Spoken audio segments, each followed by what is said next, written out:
The war had burned across the galaxy for 200 years.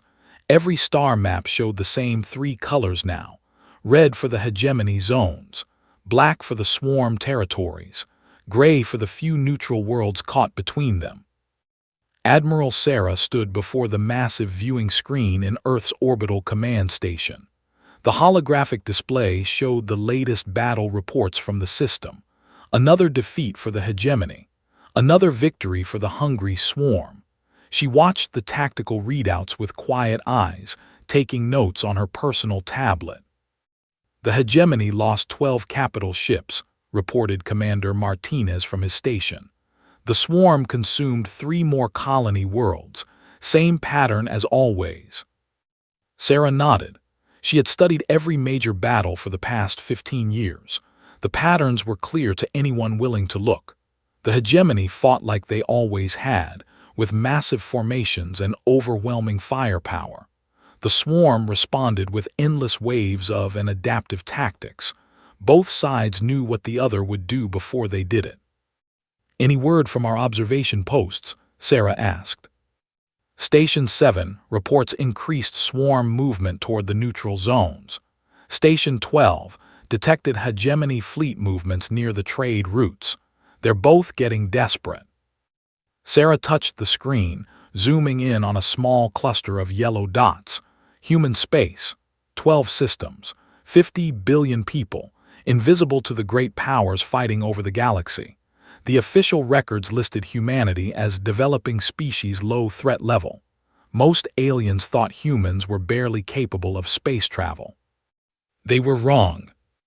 In hidden facilities throughout human space, the greatest minds of Earth worked day and night. They studied every piece of alien technology they could find. They analyzed every battle recording. They built weapons and ships that no one else knew about. While the galaxy burned, humanity learned. Doctor entered the command center carrying a thick folder of reports. She was the head of the Alien Technology Division, though that title did not appear on any public document. "Admiral, we finished analyzing the captured hegemony plasma rifle. The energy matrix is primitive compared to what we expected." "How primitive?" Sarah asked. "Their targeting systems can't track anything moving faster than Mach 3. Their power cores overheat if fired more than 30 times in a row. And the worst part, they haven't updated the design in 400 years. Sarah smiled grimly. "What about swarm biotechnology?" "Even more predictable. They grow everything instead of building it, which makes them adaptable in some ways but completely helpless in others. They can't handle electromagnetic interference at all. A simple EMP burst would shut down an entire swarm ship." The command center fell quiet except for the soft hum of computers. Everyone knew what these discoveries meant. The two greatest powers in the galaxy were not as strong as they pretended to be. They had grown comfortable with their old ways of fighting. They had forgotten how to truly adapt. "Admiral," called Lieutenant Park from the communications station, "we're receiving a priority message from the hegemony delegation. They want to meet with Earth's leaders tomorrow." "About time," Sarah muttered. She had been expecting this call for weeks. The hegemony's expansion into swarm territory had failed. Their losses were becoming too heavy to ignore. The swarm was pushing back harder than ever before. Soon both sides would need to find new sources of ships, troops, and materials. They would look to the neutral worlds. They would look to humanity. "What's the message say?" Sarah asked. "Standard diplomatic language about mutual cooperation and shared interests. But reading between the lines, they want us to join their war effort. Supply ships, mining equipment, raw materials. They're offering protection in exchange." Sarah had read similar reports from other neutral worlds. Most had agreed to help the hegemony. Some had chosen to support the swarm instead. None had refused both sides. None had tried to stay truly independent. The price for saying no was always the same. "Any word from the swarm?" she asked. 3 of our border colonies reported strange signals yesterday. Same pattern every time. Simple message repeated over and over, join or be consumed. The swarm doesn't make diplomatic requests. Sarah closed her eyes and thought about the decision ahead. For 50 years, humanity had stayed hidden on the edges of known space. They had watched and learned while the galaxy tore itself apart. They had built secret fleets and developed new weapons. They had prepared for this moment. The intercom crackled to life. "Admiral, please report to the Security Council chamber. Priority Alpha." Sarah gathered her files and headed for the door. The Security Council only called Priority Alpha meetings when war was coming. She had attended dozens of these meetings over the years, always as an observer, always planning for a day that seemed far away. That day had arrived. The council chamber was full when Sarah entered. President Williams sat at the head of the table, surrounded by the heads of every major Earth agency. Defense Minister was there, along with the directors of intelligence, research, and colonial affairs. Everyone looked tense. "Sit down, Sarah," the president said. "We need to make a decision." "The hegemony wants an answer within 48 hours, Defense Minister explained. "Join them or face the consequences. The swarm is sending the same message through different channels." "What are our options?" asked Director from Intelligence. "Three choices," President Williams said slowly. "We can join the hegemony, we can join the swarm, or we can try to stay neutral and hope they leave us alone."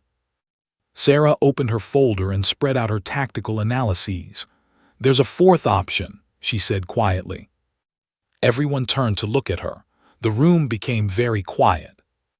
"We can show them both what real warfare looks like," Sarah continued. "We can change the rules of this entire conflict." President Williams leaned forward. "Explain." Sarah activated her tablet and projected images onto the room's main screen. Ship designs that looked nothing like standard hegemony or swarm vessels. Weapons systems based on principles neither side had discovered. Tactical doctrines that would confuse and terrify both enemies. For 50 years, we've watched them fight the same war over and over again. They use the same tactics their ancestors used centuries ago. They've become predictable, rigid. They've forgotten that war is about adapting faster than your enemy. "You're talking about fighting both the hegemony and the swarm at the same time," Director said. "They have millions of ships. We have maybe a few thousand." "Numbers don't matter if you're fighting the wrong war," Sarah replied. "They expect us to line up our ships and trade shots like. They expect us to follow their rules. They think war is about who has the biggest fleet." She changed the display to show battle simulations her team had run thousands of times. "They're wrong. War is about making your enemy react to you instead of making you react to them. It's about doing things they can't predict or counter. It's about being willing to break every rule they think is sacred." The room was silent for a long moment. Finally, President Williams spoke. "How long would you need to prepare?" "The fleets are ready now. We've been building them in secret for 20 years.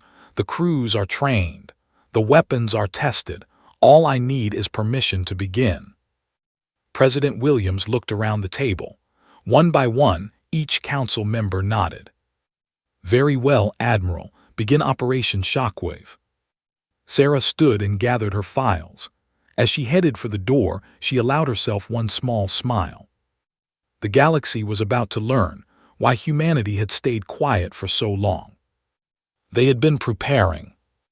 The hegemony ambassador arrived 3 days later in a ship that looked like a crystal mountain floating through space, was 8 feet tall and made of something that looked like living glass. When he spoke, his voice came through a translation device that made every word sound cold and sharp. President Williams met him in the formal reception hall beneath Earth's Capitol dome. The entire Human Security Council was there, along with Admiral and her staff. The ambassador looked around the room with eyes that glowed like blue stars. "Your species has been given a great honor," announced without any greeting. The hegemony has decided to include you in our final victory over the swarm threat. We appreciate the offer, President Williams replied carefully, but we'd like to hear the details before making any commitments. His translator made a sound like breaking glass. Sarah realized it was probably laughter, but not the kind that meant anything funny. Details? You are a young species. You achieved faster-than-light travel only 50 years ago. Your weapons are primitive. Your ships are barely capable of interstellar travel. You do not negotiate terms with the hegemony. You accept our generosity. Defense Minister leaned forward. What exactly are you asking us to provide? Mining equipment, raw materials, transport ships. You will strip your asteroid belts and empty your storage facilities. You will send everything to hegemony space for the war effort.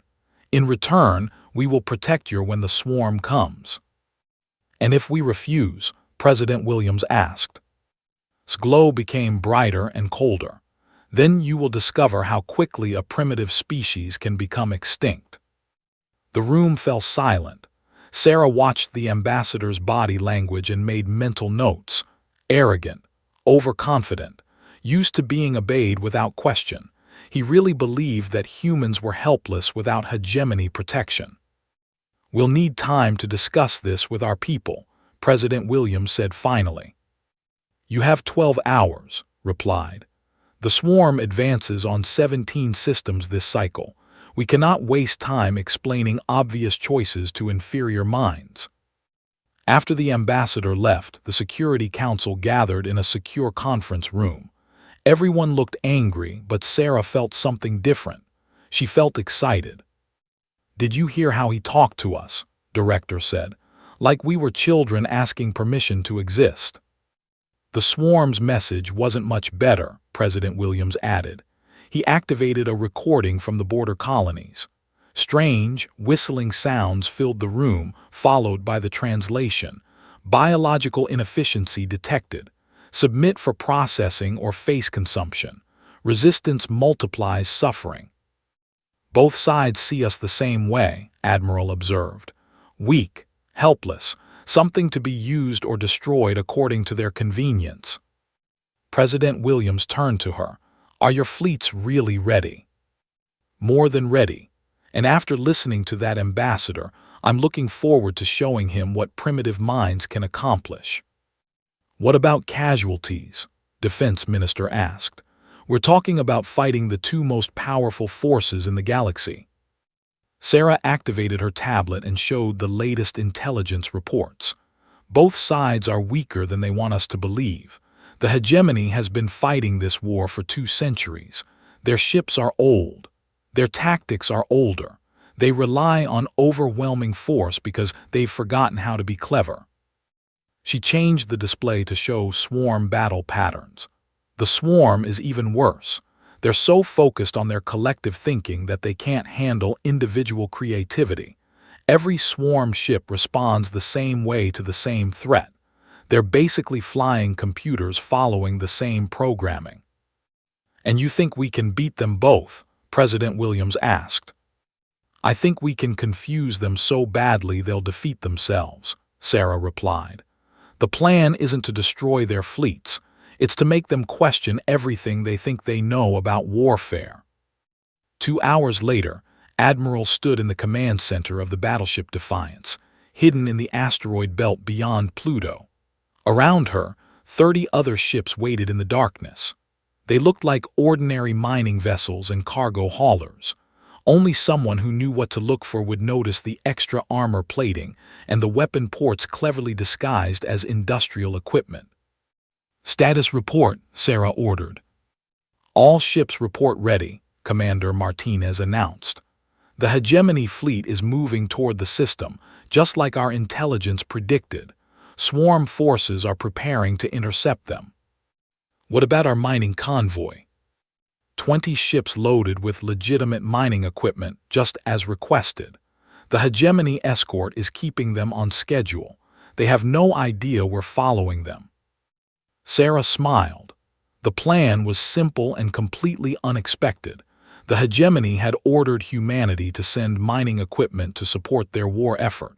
Sarah was going to give them exactly what they asked for, plus a few surprises they weren't expecting. "Signal the convoy," she ordered. "Begin Phase 1.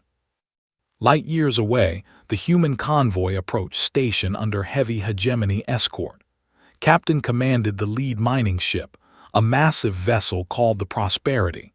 Her cargo holds were filled with drilling equipment, ore processors, and construction materials. Everything the hegemony had requested. They were also filled with other things. "Hegemony escort, this is Captain," she transmitted. "We're detecting unusual energy readings from our cargo, requesting permission to run diagnostic checks." "Permission granted," came the reply. "Make it quick. We have a schedule to maintain." Activated hidden systems throughout her ship. What the hegemony saw as mining equipment began to transform. Drilling platforms unfolded into weapon mounts. Ore processors revealed themselves as missile launchers. Construction materials separated into thousands of small automated defense drones. But the real surprise was still coming. "Admiral," reported Lieutenant Park from the sensor station, "swarm forces have entered the system. They're moving to intercept the convoy, just as predicted." Sarah watched the tactical display with satisfaction. The swarm thought they were attacking a defenseless mining convoy with minimal hegemony protection. They were about to discover their mistake. "All ships, this is Admiral. Begin Operation Shockwave." In the system, both the hegemony escort and the approaching swarm fleet suddenly found themselves facing something impossible. The mining convoy was changing shape, revealing weapons that neither side had ever seen before. Human ships that had appeared harmless were deploying technologies that seemed to violate the laws of physics. But more importantly, they were fighting in ways that made no sense. Instead of forming battle lines like civilized species, the human ships scattered in all directions. Instead of targeting the largest enemy vessels, they went after communication arrays and sensor clusters. Instead of trying to win through superior firepower, they seemed focused on creating as much confusion as possible. Commander of the hegemony escort ship Guardian watched his displays with growing alarm. The human vessels were using some kind of cloaking technology that made them flicker in and out of his sensors. They were jamming his communications with frequencies that shouldn't have been possible. And worst of all, they were ignoring every rule of civilized warfare. "Sir," his tactical officer reported, "the human ships are targeting our external sensor arrays. They're not trying to destroy us, they're trying to blind us." "That makes no sense," replied. "Destroying sensors doesn't win battles." "Sir, we're receiving strange signals on all frequencies. The humans appear to be broadcasting false orders using our own command codes."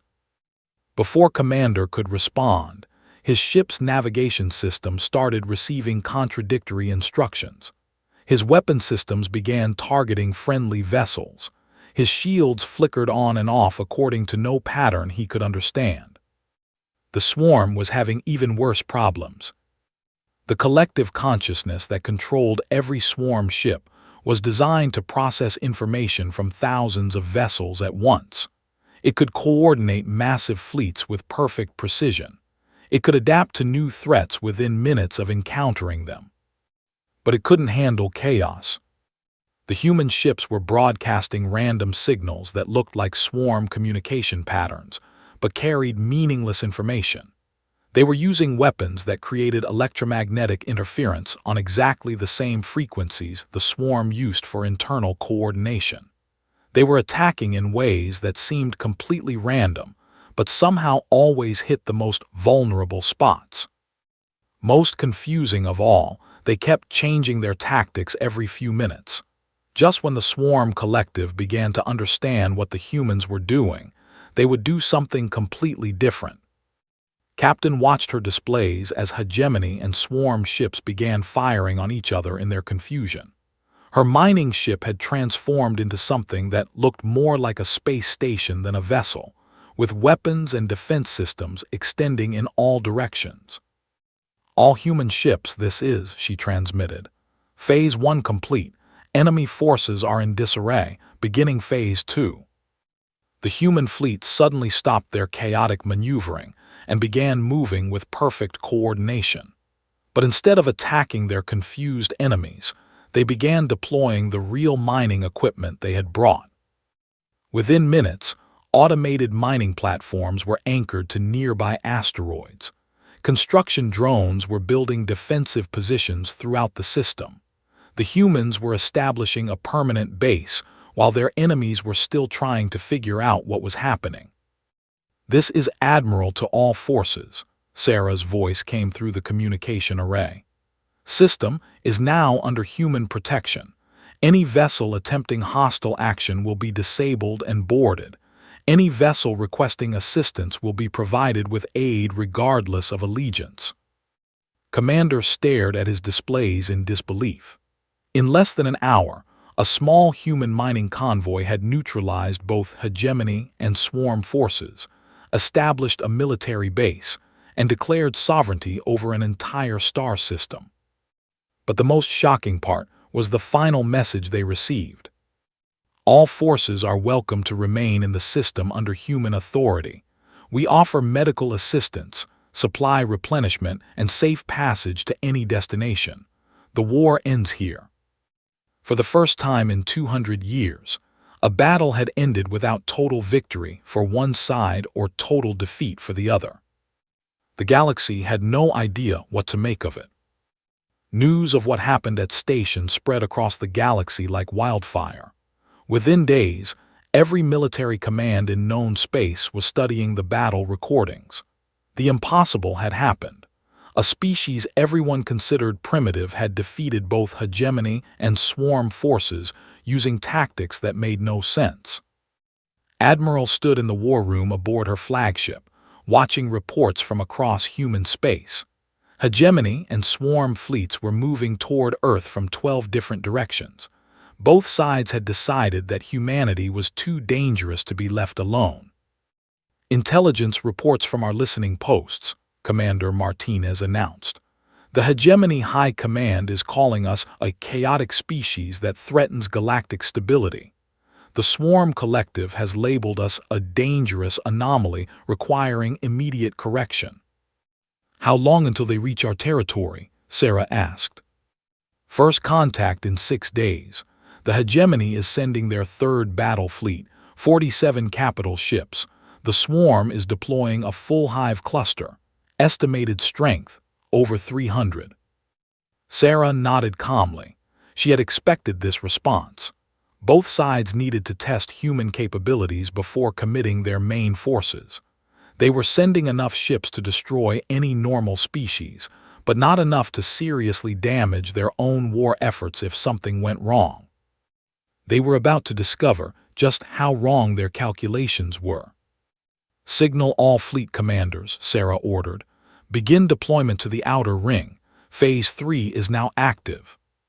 Throughout human space, ships that had been disguised as civilian vessels revealed their true nature. Mining platforms suddenly sprouted weapons arrays. Cargo containers opened to release clouds of automated fighters. Space stations that looked abandoned came alive with defensive systems. But the real surprise was waiting in the empty space between star systems. Lieutenant Commander James Park floated in the command center of the stealth ship Shadow, completely invisible to both visual and electronic sensors. Around him, 50 other cloaked vessels waited in perfect silence. They had been positioned along the most likely attack routes weeks ago. "Hegemony advanced scouts entering sensor range," his tactical officer whispered. 3 ships, standard formation." James watched the enemy vessels approach. The Hegemony fought like they had for 1,000 years, with massive ships in rigid formations that maximized their firepower. It made them powerful but predictable. Every Hegemony battle followed the same pattern: advanced scouts, main battle line, support vessels bringing up the rear. "Wait for them to pass," James ordered. "Let them think the space is empty." The hegemony scouts swept past the hidden human fleet without detecting anything. Their sensors were designed to find ships using technology they understood. Human stealth systems were based on principles the hegemony had never discovered. Main hegemony fleet approaching, the sensor operator reported. 47 capital ships, just as intelligence predicted. They're using Battle Formation 7, standard approach vector. James smiled. Battle Formation 7 was described in detail in the Hegemony military manual his intelligence team had captured years ago. It was designed to engage enemy fleets in open space, with the largest ships forming the center while smaller vessels protected the flanks. It would work perfectly against another hegemony fleet. It would be completely useless against an enemy that refused to fight a traditional battle.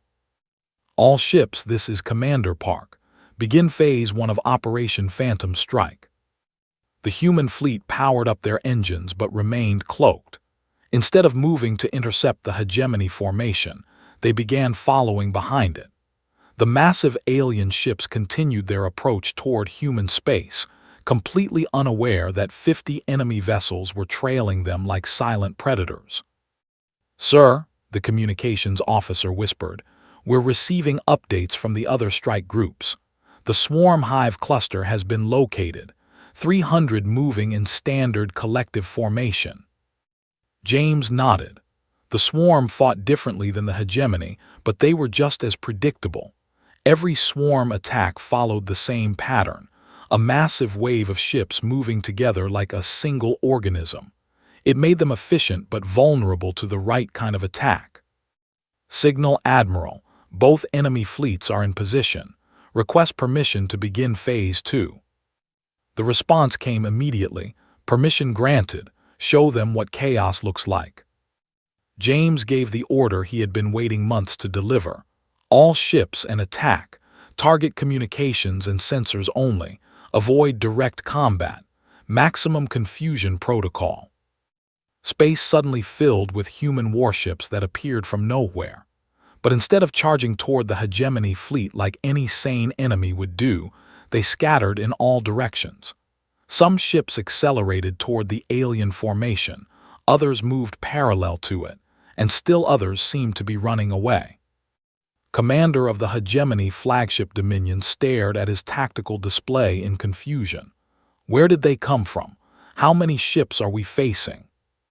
"Unknown, sir," his tactical officer replied. "They appeared on sensors simultaneously from multiple directions, but their movement patterns make no sense. Some are approaching at attack speed, others are maintaining distance." "Are they attacking us or not?" Before the tactical officer could answer, the Dominion's communication array exploded in a shower of sparks. Emergency lighting flickered on throughout the bridge as secondary systems came online. "Sir, we've lost primary communications. External sensors are showing interference patterns on all frequencies. And sir, the other ships in our formation are reporting the same problems." Commander tried to contact his other ships and discovered that his fleet had been effectively blinded and silenced in a matter of minutes.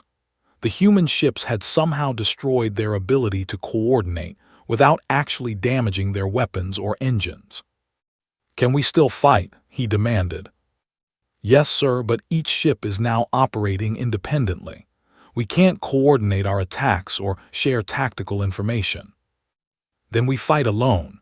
All weapons target the nearest human ship." The Dominion's massive plasma cannons swiveled toward the closest human vessel and fired. The energy bolts streaked across space toward their target, but the human ship simply wasn't there anymore. It had moved with impossible speed, leaving behind some kind of decoy that absorbed the plasma without taking any apparent damage.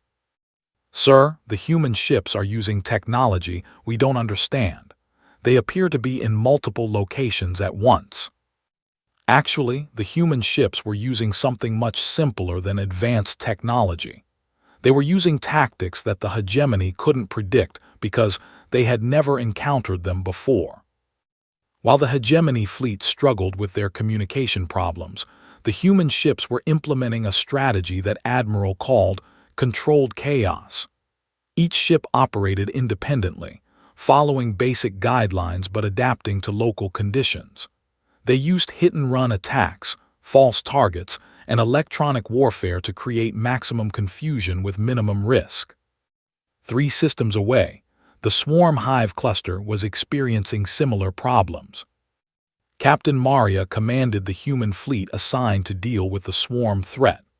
Her ships had positioned themselves in the path of the approaching, but instead of preparing for a traditional battle, they were implementing something the Swarm Collective had never encountered: individualized tactics. All ships remember the plan, Maria broadcast to her fleet.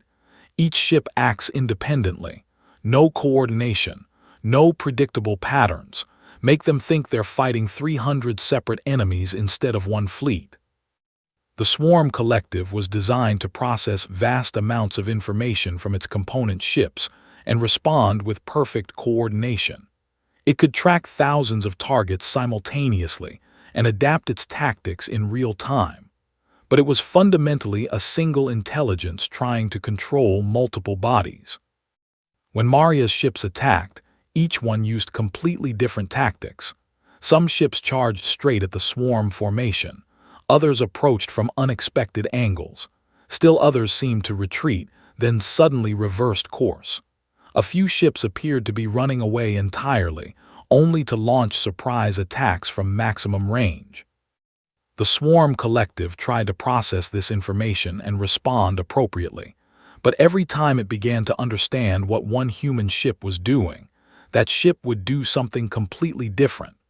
The collective found itself trying to coordinate responses to 300 separate battle plans that kept changing. Human ships are exhibiting non-collective behavior, the swarm transmitted to itself. No central coordination detected, each vessel operating under independent command structure.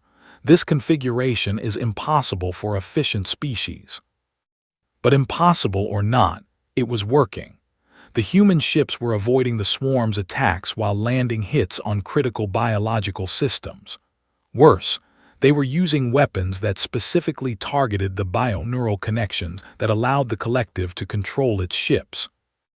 Within an hour, both enemy fleets found themselves in situations they had never experienced before.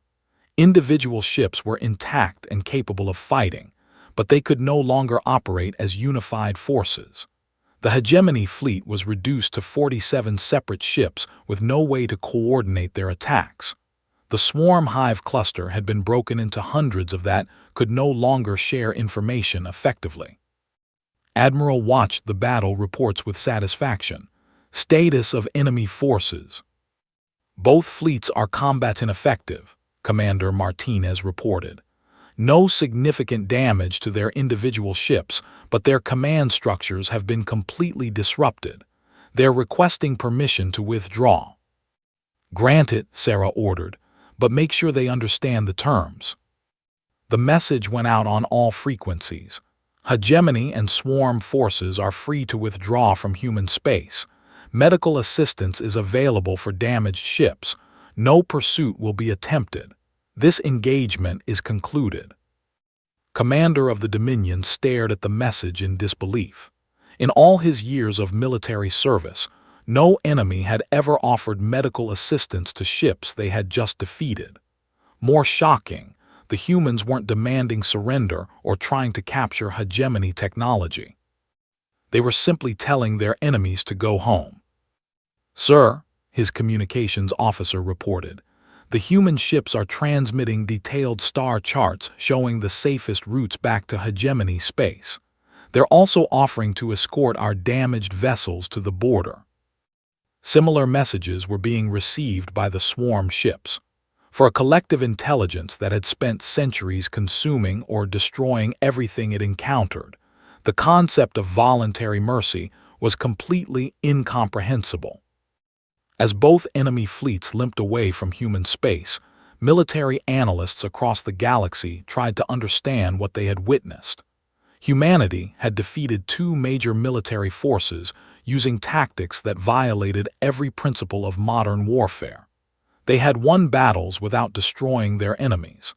They had demonstrated mercy to species that had threatened to destroy them. Most disturbing of all, they had made it look easy. In military academies throughout hegemony space, instructors began revising combat manuals that had been unchanged for centuries. In swarm breeding centers, new tactical patterns were being grown to counter human strategies. But Admiral was already 3 steps ahead of them. "Begin Phase 4, she ordered. "It's time to show them that everything they just learned is already obsolete." 6 months after the first human victories, the galaxy had changed in ways no one could have predicted. The 200-year-old war between the hegemony and the swarm had become a 3-way conflict that followed no rules anyone understood.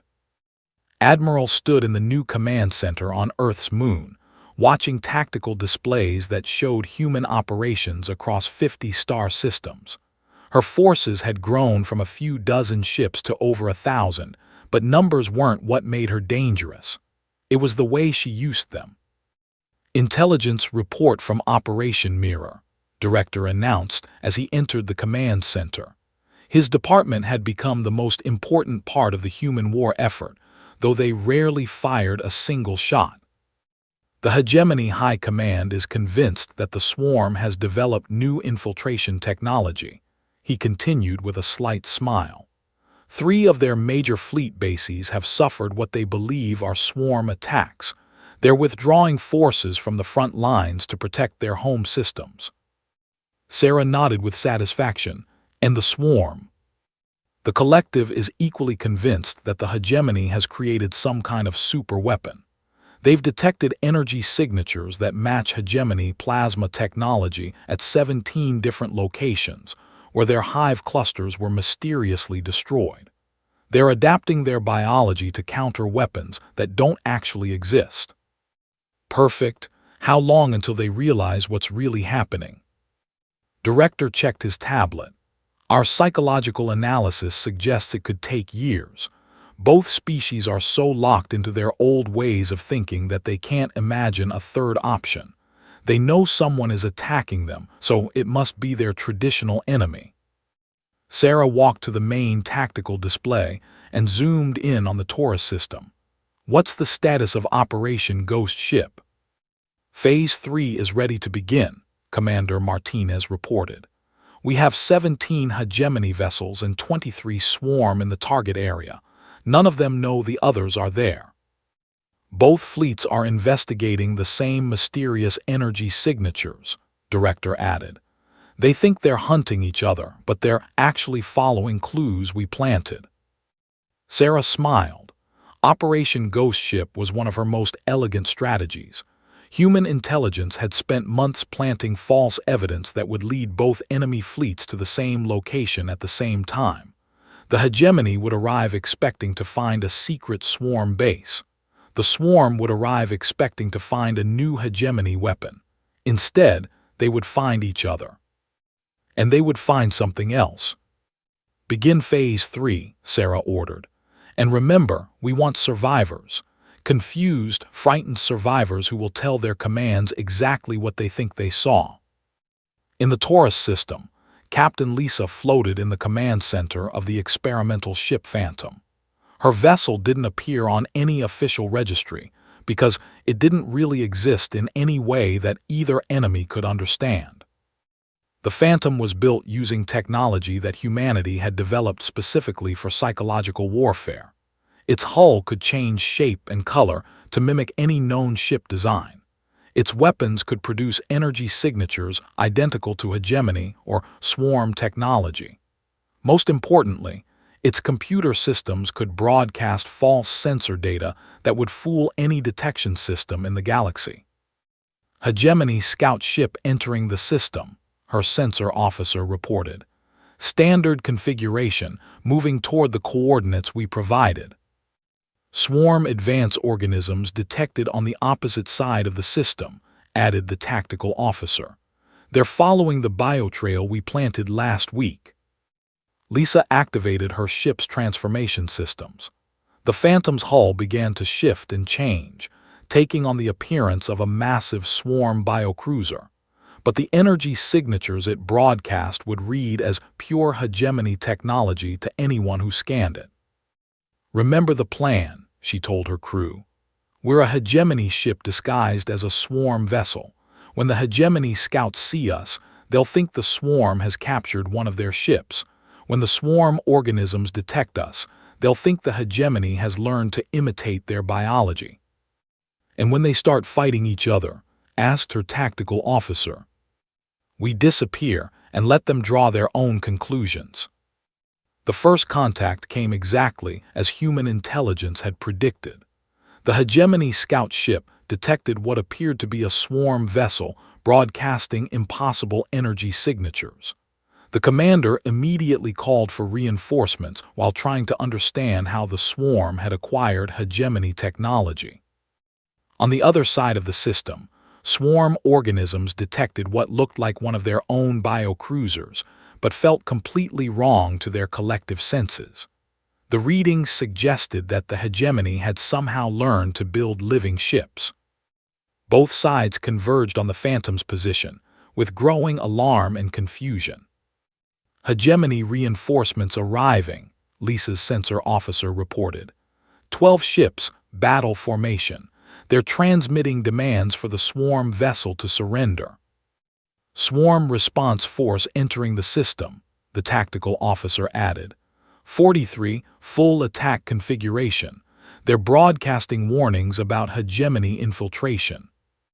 Lisa watched her displays as the two enemy fleets approached her position from different directions. Neither side knew the other was there yet, but that was about to change. "Phase 1 complete," she announced. "Beginning Phase 2, all stop, go silent." The Phantom suddenly vanished from all sensors, leaving both enemy fleets staring at empty space. The hegemony ships found themselves facing a massive swarm formation that seemed to appear from nowhere. The swarm organisms discovered a hegemony battle fleet in what they had believed was secure space. Both sides immediately assumed they had been led into a trap. "Unknown contacts," the hegemony commander transmitted to his fleet. "Swarm forces in attack formation. All ships prepare for combat." The swarm collective reached the same conclusion through different reasoning. The hegemony ships were clearly positioned to ambush the swarm response force. This suggested planning and intelligence gathering that the collective had not detected. The battle that followed was exactly what Admiral had hoped for. Both fleets fought with desperate intensity, convinced that the other side had somehow gained a crucial advantage. The hegemony ships used their heaviest weapons, trying to break what they thought was a swarm trap. The swarm organisms attacked with unusual aggression, attempting to prevent what looked like a new hegemony strategy from succeeding. Captain watched from her cloaked position as the two forces tore each other apart. But the real victory wasn't the ships being destroyed. It was the questions both sides would ask afterward. "Phase 3 complete," she reported to Admiral. "Both fleets have taken heavy casualties. Survivors from both sides are broadcasting emergency signals requesting immediate support.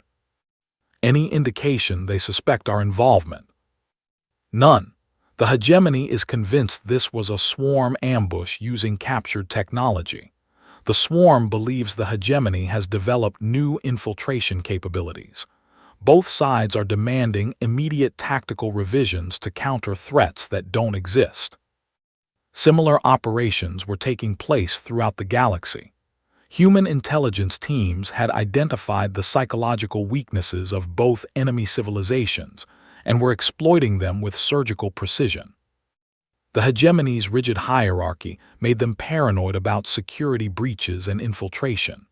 Every time something went wrong, they assumed it was because their enemies had discovered their secrets. Human operations played on this paranoia, creating false evidence of swarm spies and compromised facilities. The swarm's collective consciousness made them vulnerable to coordinated misinformation. When multiple hive clusters reported impossible events, the collective tried to incorporate all the data into a single explanation. Human intelligence fed them carefully crafted lies that seemed to support each other, but actually led to completely wrong conclusions. But Admiral's most ambitious operation was still in development. "Status report on Operation Cascade," she asked Director. "All components are in place," he replied. "We have deep cover agents in 17 hegemony facilities and information warfare specialists monitoring 43 swarm hive clusters. When you give the word, we can trigger a crisis that will force both sides to completely reorganize their military structures." "What kind of crisis?" "Both sides will simultaneously discover that their primary weapons are completely ineffective against the other. The hegemony will learn that swarm bioarmor has adapted to neutralize plasma technology. The swarm will discover that hegemony ships have developed immunity to bioweapons." Sarah raised an eyebrow, but neither of those things is true. "Exactly. But by the time they figure that out, both sides will have wasted months developing new weapons to counter threats that don't exist. More importantly, they'll each be convinced that the other side made a major technological breakthrough, leading to an arms race. Both sides will push their technology development beyond safe limits, trying to counter advances that never happened. The hegemony will build bigger, more complex ships that are actually more vulnerable to conventional attacks. The swarm will evolve new bioforms that are less efficient than their current designs." Admiral considered the plan carefully. Operation Cascade would effectively trick both enemy civilizations into weakening themselves through their own research and development efforts. It was elegant, bloodless, and completely ruthless. "Approved," she decided. "Begin implementation." As Director left to coordinate the operation, Sarah turned her attention to the larger strategic picture. Human forces now controlled or influenced over 100 star systems, but they had done it without conquest in any traditional sense. Instead of occupying territory, human ships established protection zones, where both hegemony and swarm vessels were welcome as long as they followed simple rules. No weapons fire, no aggressive actions, and no attempts to claim sovereignty. Many systems had accepted human protection, because it was the only way to avoid being caught between the two major powers. "Admiral," Commander Martinez called from his station, "we're receiving diplomatic communications from the Neutral Worlds Alliance. They want to discuss formal cooperation agreements." "What kind of cooperation?" "They're offering to share intelligence about hegemony and swarm movements in exchange for protection from both sides. Apparently, 17 neutral worlds have already been forced to choose sides in the past month. The others are getting desperate." Sarah nodded. This was the development she had been waiting for. The neutral worlds were finally realizing that humanity offered something neither the hegemony nor the swarm could provide: the option to remain neutral. "Schedule a conference for next week," she decided. "But make it clear that we're not interested in creating another military alliance. We're offering something different." "What exactly are we offering?" Commander Martinez asked. Sarah looked at the tactical display showing human operations across the galaxy. In every system where her forces operated, trade was flowing again. Refugee populations were being resettled. Scientific research was resuming. The endless war between the hegemony and the swarm was being replaced by something that looked suspiciously like peace. "We're offering them the chance to stop being victims," she said finally. "The chance to build something better than what they've had for the past 200 years. But first, she had to finish destroying the old order, and Operation Cascade was just the beginning. 18 months after humanity entered the Galactic War, the impossible happened. Both the hegemony and the swarm sent diplomatic messages to Earth on the same day, requesting immediate peace negotiations. Admiral read the messages in her office overlooking Earth's Pacific Ocean. Outside her window, cargo ships were arriving from a dozen different star systems, carrying refugees, trade goods, and representatives from worlds that had never been able to communicate freely before. The hegemony's message was formal and cold. The Hegemony Council recognizes that continued conflict serves no productive purpose. We propose immediate cessation of hostilities and discussion of territorial boundaries. The Swarm's communication was more direct. Continued warfare is inefficient. The collective requests negotiation for optimal resource allocation and conflict resolution. Both messages meant the same thing. After 2 centuries of war, the galaxy's greatest powers were admitting defeat, not to each other, but to a species they had considered primitive just 2 years ago. Director entered the office carrying a thick folder of intelligence reports. "The situation is exactly what we expected," he announced. "Both sides are exhausted, confused, and desperate. The hegemony has lost control of 37 systems to internal rebellion. The Swarm has suffered collective dysfunction in over 60 hive clusters. And they still don't understand what really happened to them," Sarah observed. "Not even close. The hegemony believes the Swarm developed some kind of superintelligence that could predict their every move. The Swarm is convinced that the hegemony created an impossibly advanced computer system that could counter their collective thinking." Sarah smiled. "So they're both trying to surrender to the wrong enemy." "Essentially, yes. Each side wants to negotiate with us because they think we're allied with their traditional foe. They believe we're the only ones who can control their enemy's new superweapons." The reality was much simpler and more devastating.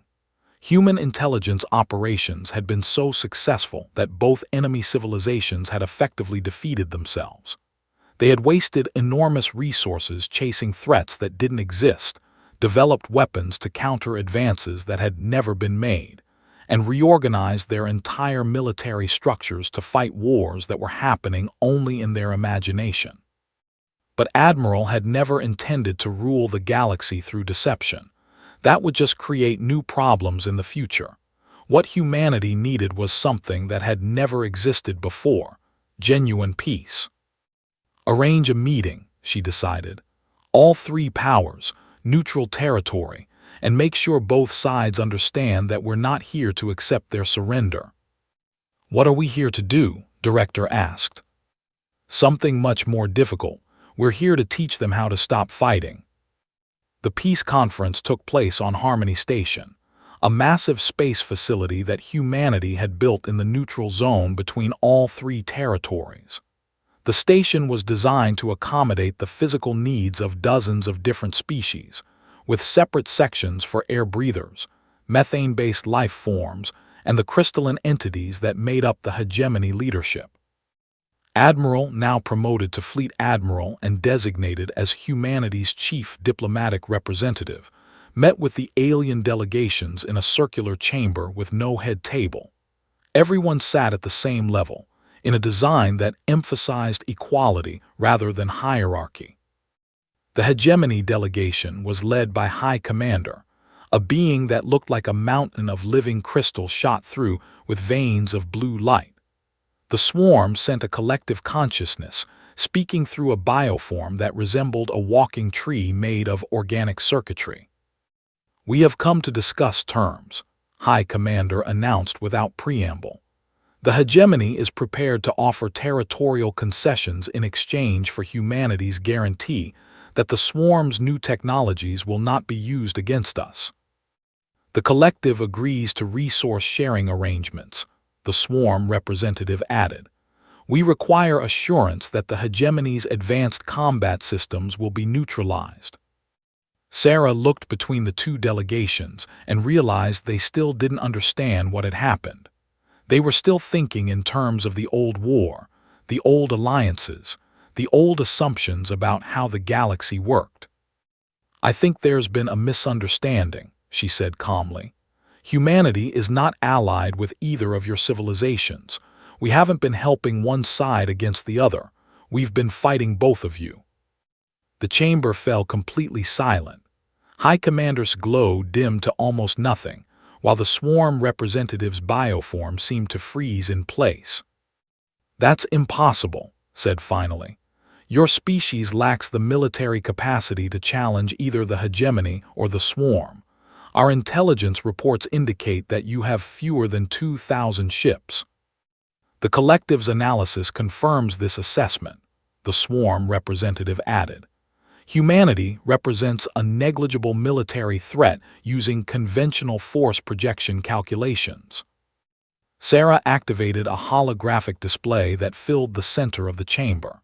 It showed a complete tactical overview of every major military engagement in the past 18 months. Human ships appeared as green dots, hegemony forces as blue, swarm forces as red. "This is what really happened," she explained. "Every battle you thought was against each other was actually against us. Every mysterious attack, every impossible defeat, every technological breakthrough you couldn't explain, that was humanity." The display zoomed in on specific engagements. At Station, it showed how human ships had created confusion between hegemony and swarm forces. At Taurus Prime, it demonstrated how the Phantom had tricked both fleets into fighting each other. Operation Cascade was laid out in detail, showing how false intelligence had led both civilizations to waste resources on imaginary threats. "You defeated us through deception," High Commander said, his voice carrying a tone that the translator rendered as grudging respect. "A strategy beneath civilized warfare, but effective." "The collective acknowledges superior tactical adaptation," the swarm representative admitted. "Humanity demonstrated capabilities not accounted for in our conflict modeling." "But that's not why we're here," Sarah continued. "We're not here to accept your surrender or dictate terms. We're here to offer you something neither civilization has had for 200 years, the chance to stop fighting." She changed the display to show civilian ships moving freely between systems, trade routes reopening, and refugee populations being resettled in areas under human protection. "This is what we're really fighting for," she explained. "Not conquest, not territory, not resources. We're fighting for peace." "Peace is not possible," declared. "The fundamental incompatibility between hegemony civilization and swarm collective consciousness cannot be resolved through negotiation." "The collective concurs," the swarm representative agreed. "Hegemony hierarchical structures are inherently hostile to collective efficiency. Coexistence requires the elimination of incompatible systems." Sarah had expected this response. Both civilizations had been at war so long that they couldn't imagine any other relationship. "What if you didn't have to coexist directly?" she asked. "What if there was a buffer zone between your territories, administered by a neutral party?" "You're proposing to divide the galaxy?" asked. "I'm proposing to give you both what you actually want," Sarah replied. "The hegemony wants security and stability for your core systems. The swarm wants resources and space to expand. You don't actually need to control the same territory." She modified the display to show a new map of the galaxy. Hegemony space was shown in blue, concentrated around their ancient core worlds. Swarm territory appeared in red, focused on resource-rich systems suitable for biological expansion. Between them was a vast zone of green, representing space under human protection. "Humanity will administer the neutral zone," she continued. "Any species that wants to remain independent can settle there under our protection. Trade between hegemony and swarm space will be conducted through neutral stations. Neither side will be permitted to establish military bases in the zone, but both sides will have access to resources they need." "And what does humanity gain from this arrangement?" the swarm representative asked. Sarah smiled. "We get to stop being soldiers and go back to being explorers. Human space is tiny compared to the rest of the galaxy. We want to build new colonies, conduct scientific research, and discover what's out there beyond the edge of known space." She gestured toward the display showing the vast, unexplored regions beyond current galactic civilization. While you two have been fighting over the same territory for centuries, 90% of the galaxy remains unknown. Humanity would rather explore those regions than govern the ones you're fighting over. Both delegations considered this proposal in silence. The idea of voluntary limitation of power was so alien to their thinking that it took time for them to process. You would genuinely abandon military superiority, High Commander asked finally. Humanity will maintain sufficient forces to protect the neutral zone, Sarah clarified. But our main fleets will be converted to exploration vessels within 5 years. We're not interested in ruling the galaxy. We just want to make sure it's a place worth living in. The negotiations continued for 6 days. Both sides tested every aspect of the proposed agreement, looking for hidden advantages or deceptions. They couldn't believe that humanity was genuinely willing to give up the military dominance they had achieved. But gradually, as the details were worked out, both civilizations began to see the advantages. The hegemony would get guaranteed security for their core systems and access to resources without having to fight for them. The swarm would get room to expand and evolve without constant military pressure. Most importantly, both sides would be free to focus on what they really wanted to do instead of what they felt they had to do to survive. The final treaty was signed on a warm day in Earth spring.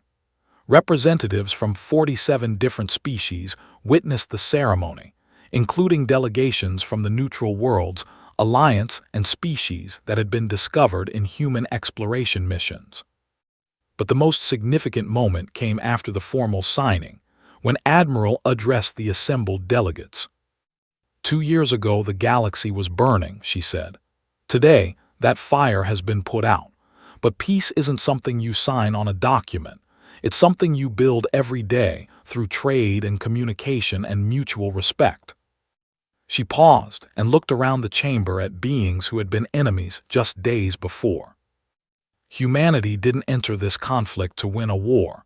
We entered it to end one. Today, we've succeeded. Tomorrow, we begin building something better. 6 months later, Sarah stood in the observation deck of the exploration ship New Horizon, watching her crew prepare for humanity's first deep space expedition beyond the galactic rim. Behind them, the galaxy was quieter than it had been in centuries. Trade flowed freely through the neutral zones. Former had become research stations and colony sites. The war was over, the peace was holding, and humanity was free to return to their true calling, reaching toward the stars. As the New Horizon engaged its faster-than-light drive and disappeared into the unknown, Sarah smiled. The galaxy had indeed shuddered when humanity entered the conflict. Now it could rest,